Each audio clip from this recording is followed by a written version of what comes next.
बहुत बहुत स्वागत है आप सभी का Z10 न्यूज़ पर और मैं हूं आपके साथ सपना ठाकुर। और आज हमारे साथ मौजूद हैं ठाकुर युवराज सिंह आलोक, जो कि आपको बताएंगे कुछ विशेष टिप्पणियों के बारे में जो कि आए दिन चर्चाओं में रहती है। सर, आपका बहुत बहुत स्वागत है।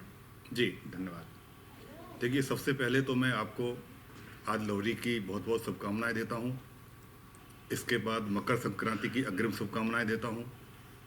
मेरे सभी साथी, सभी देशवासी, सभी पदाधिकारी को दोनों पर्वों की अनंत शुभकामनाएं। जी सर, आपसे जानना चाहेंगे कि जैसे अभी बिहार के शिक्षा मंत्री ने रामचरितमानस पे एक टिप्पणी दी है, जिससे कि ऐसा कहा जाता है कि सभी महंत और साधु संत जो हैं बहुत ज़्यादा भड़के हुए। हनुमानगढ़ी के महंत राजूदास ने भी अपना बयान दिया है, तो इस पे आप क्या कहना चाहेंगे?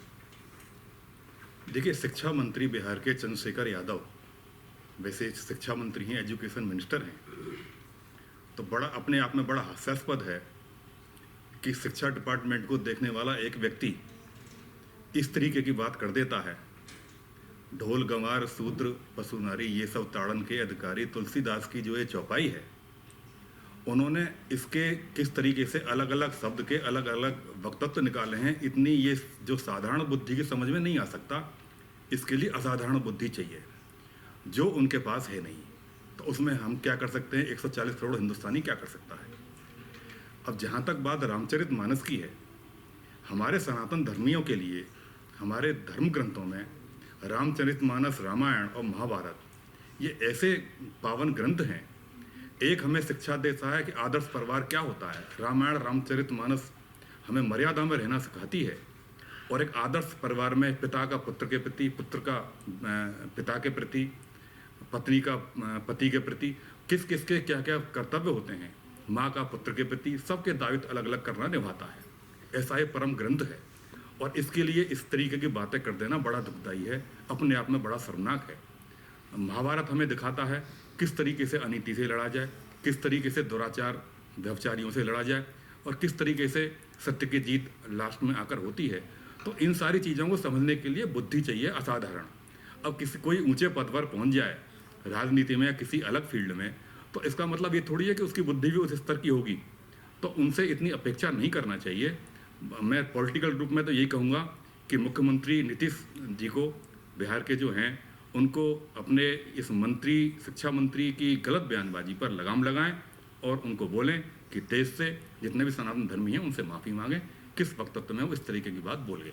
जी, आपसे हम ये भी जानना चाहेंगे कि जैसे शिक्षा मंत्री ने ही ऐसा विवादास्पद बयान दिया है, या फिर कह सकते हैं बहुत ही ज़्यादा कटाक्ष वाला बयान दिया है, तो एक शिक्षा मंत्री अगर ऐसे बयान देते हैं तो क्या वो राजनीति में अपने आप को हमेशा चर्चाओं में लाने के लिए बयान देते हैं, या फिर उनकी सच में मानसिकता ऐसी है? काफ़ी लोग इस तरीके के भी होते हैं कि प्रिंट मीडिया में, इलेक्ट्रॉनिक मीडिया में आने के लिए अनाप शनाप बयान देते रहते हैं, जिससे वो एक साइड ना समझे जाएं। अब इन्होंने किस नीति से दिया है? मेरे पिता बोलते थे, डॉक्टर राम मनोहर लोहिया भी ये बोला करते थे कि उम्र का और व्यक्ति की इंटेलिजेंसी का, ज्ञान का कोई तुलनात्मक अध्ययन नहीं है। अगर कोई बूढ़ा एज में ज़्यादा है तो इसका मतलब ये नहीं है कि उसमें बुद्धि भी ज़्यादा है। कोई नवयुवा भी बुद्धि में ज़्यादा हो सकता है, तो इससे कोई रिश्ता नहीं है। कोई ऊंचे ओहदे पर, पद पर पहुँच जाए, उसका दिमाग लेकिन उतना खुल जाए, ये ज़रूरी नहीं है। ये लोग इस तरीके के अनर्गल बयान जो देते हैं, और हमारी मीडिया को भी ये होना चाहिए थोड़ा सा मर्यादा में, लिमिट में, ऐसे उलझुल बयानों को ज़्यादा ना उछालें, जिससे इनकी पब्लिसिटी होती है, और जो ठीक नहीं है हिंदुस्तान के लिए, हमारे धर्म के लिए भी। जी, तो इनके बयान के बाद अब जो सरकार है, बिहार की जो सरकार है, उनके जो मुख्यमंत्री नीतीश कुमार है, उनका कोई बयान सामने आया है? कुछ ऐसा आपको दिखा है कुछ ऐसा? जी जी, शर्मनाक कंडीशन यही है। कहावत है कि सोते को तो जगाया जा सकता है, लेकिन जागा हुआ जो है और सोने का तमाशा कर रहा है, एक्टिंग कर रहा है, उसे नहीं जगाया जा सकता। मुख्यमंत्री उससे भी ऊपर चले गए। नीतीश जी का ये बयान आया कि मुझे तो इस बारे में कोई जानकारी ही नहीं है। अगर उन्हें जानकारी नहीं है तो दो रूपों में गलत होता है। भाई, आप प्रदेश के मुखिया हैं, आप मुख्यमंत्री हैं, और आपका शिक्षा मंत्री किस तरीके से बयान दे रहा है, क्या दे रहा है, आपको पता भी नहीं है।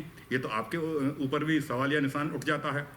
और अगर पता है तो आपको ये बोलने में शर्म क्यों है, झिझक क्यों है?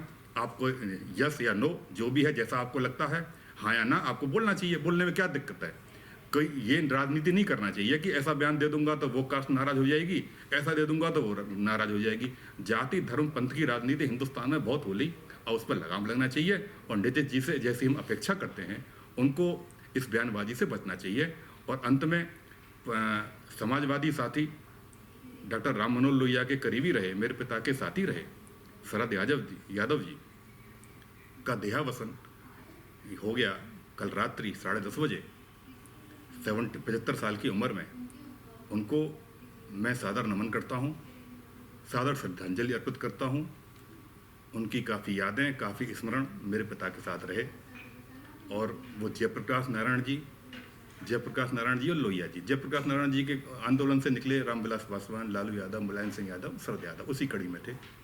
अब क्योंकि वो नहीं हैं तो उन्होंने जैसा जीवन जिया, क्या ठीक किया गलत किया, मंडल आयोग के वो निर्माता रहे, उस पर कहना अभी ठीक नहीं है।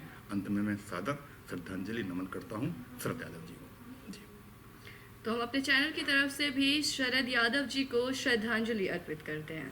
सर बहुत बहुत धन्यवाद तमाम जानकारी के लिए। जी धन्यवाद आपका।